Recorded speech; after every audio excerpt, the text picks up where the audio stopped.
Yun. Good morning guys. Bale dito ako sa ngayon sa taas.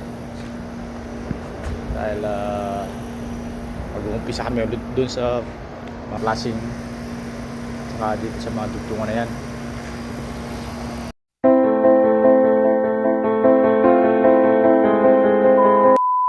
Time check natin ngayon ay 5 o'clock ng umaga. Madaling araw.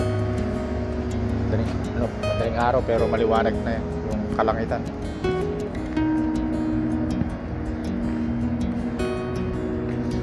Bali, inaantay ko lang mga tao para may gabay ko yung mga dapat gawin dun sa bubong, dun sa gilid, dun sa mga flashing na ipagpapatuloy namin.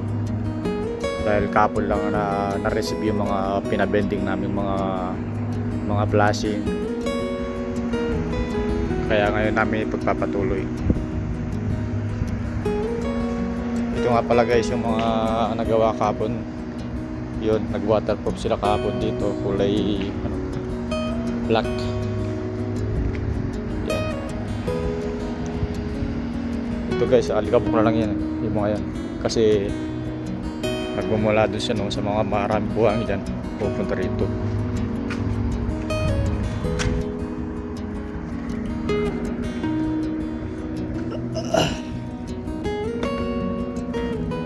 Ito yung gamit namin mga waterproof. Yan, Ocean Tech paints, super coat black. Yan, kulay black ito. Ito yung gamit namin. Ito nagkakalaga ng almost 200 real.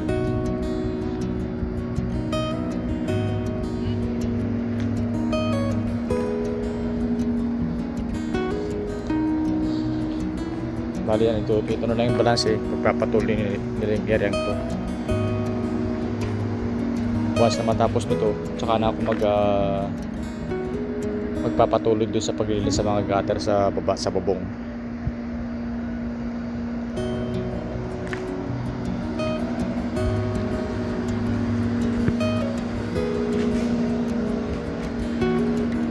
Tsaka pag halimbawa man to, matapos na may waterproof ito, maglalagay na kami ng leveling dito. Doon, hanggang doon sa leveling, papunta doon sa mga slope dito sa mga yan, nakapaglagay naman kami ng mga drain sa 2, 3.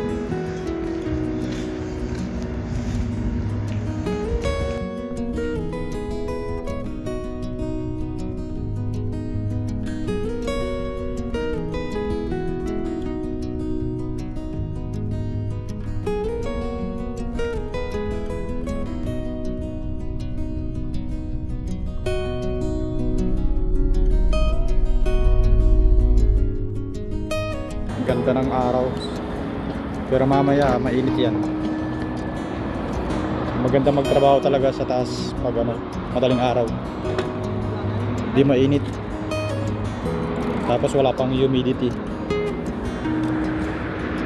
Yan, bali ito pinagpapatuloy namin doon, kaya na-stop ako rito sa paglalagay ng mga flashing dahil dito kasi naglagay ako ng taklob dito kasi dugtungan to. Ito kasi 5 cm kapal, ito 10 cm kapal, kaya naglagay ako ng taklob dito para kasi may siya rito, dugtungan dito siya para matakpan yung butas rito. Although dito sa baba hindi siya kwarto, saka once na maumulan wala nang papasok dito sa loob ng area nito. Yan, once na matapos tong nilagay namin cover dito na sa mag-umpisa dito papunta doon sa dulo. Pagkatapos dito naman sa gilid. Yan. Bali aantabayan ko sila gumawa para mabilis yung trabaho nila.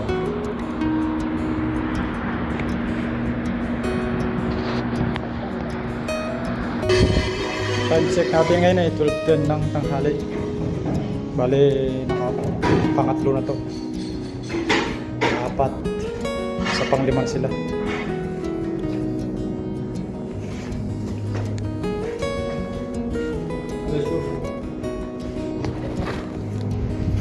Sayang na hindi mo nalilinisin to. Baka bukas na maglinis. Tsaka sinabihan ko na sila. Ito kailangan sila mag-ingat dito sa paglilinis. Buwas na maglinis sila dito, masira yung waterproof natin. Baka may tendency na mag-leak sa baba. Kaya pinalo ko sa kanila, maglilinisin nila itong mga to. Alis to sila para di masugatan itong waterproof natin. Bali kung limba makakatapos sila dito, sana hanggang ito matapos nila hanggang ngayong araw. Para ko konti na lang trabaho.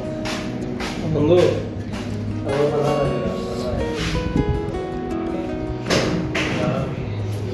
Dahil sinabihan ko siya kaninang umaga, kailangan silang magdalawang grupo.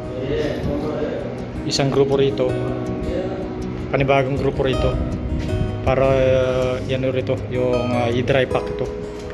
Yung mula sa pintuan na yun, magbabawas siya ng 2 cm.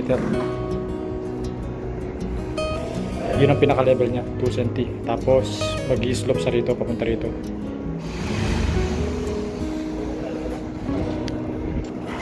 Kailangan itong this week na to matapos lahat to. Pati yung kusina, kailangan matapos din.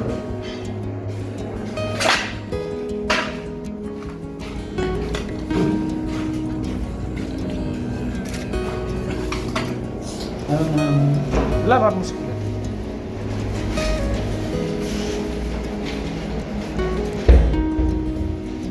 Ito ang problema to. Kasi tingnan nyo, hindi na po natutuyo. Kasi waterproof na siya. Ito makukuha lang yung slab nito papunta dito pag ano. Lalagyan lang ng konti ng glue ito tapos papunta dito yung slab para hindi maipon yung tubig doon. Sinabihan ko na yan ng kontrata. Dito dalhin yung slab.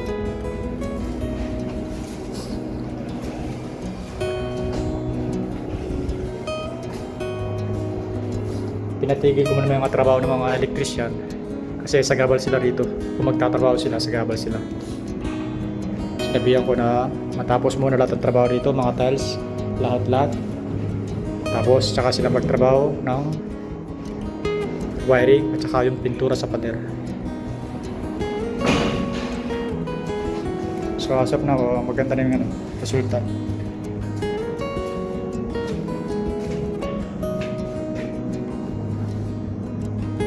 Ayos na, paalam mo naman na guys.